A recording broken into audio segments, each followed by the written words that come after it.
Fala, Matheus, beleza? Cara, essa dúvida é bem bacana, tá? E ela serve para indicar a posição que tu deixa a seta, ó. Digamos que, ó, tá apagado aqui, tá vendo? A seta do lado direito, acende a meia luz do lado direito. Aí aqui, ó, puxo pra cá e ela vai acender o lado de cá. Tá? Isso serve para você indicar, por exemplo, tu deixa o carro numa vaga na beira da rua, né? Por exemplo, no acostamento, e tu pode deixar a meia luz ligada de um lado para tu sinalizar o carro, entende? E olha só, na frente também, só um lado, ó. Meia luz ligada aqui, ó. E lá apagada, ó. Aí eu troco ela de lado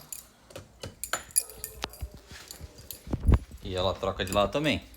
Isso não é só pro Ford Ka, tá? Serve para Fiesta, Ranger, Fusion, enfim, vários. Eu tô falando da Ford, né? Mas com certeza tem outras marcas de carro que também fazem. Só que tu tem que deixar o carro desligar todo, sabe? Porque a hora que tu abre a porta, ela já acende a meia luz, né? Ela já acende a meia luz, olha ali, ó. A hora que tu abre a porta, né? E aqui é o do farol que eu falei, né? No outro vídeo ali, que o pessoal falou que já faz automático quando abre a porta. Na verdade não é que é automático, né? O que o pessoal confunde é que a meia luz fica acesa no Ford Ka, né? A meia luz fica acesa a hora que tu abre a porta do Ford Ka, né? Ele fica temporizado, a hora que tu tranca ele,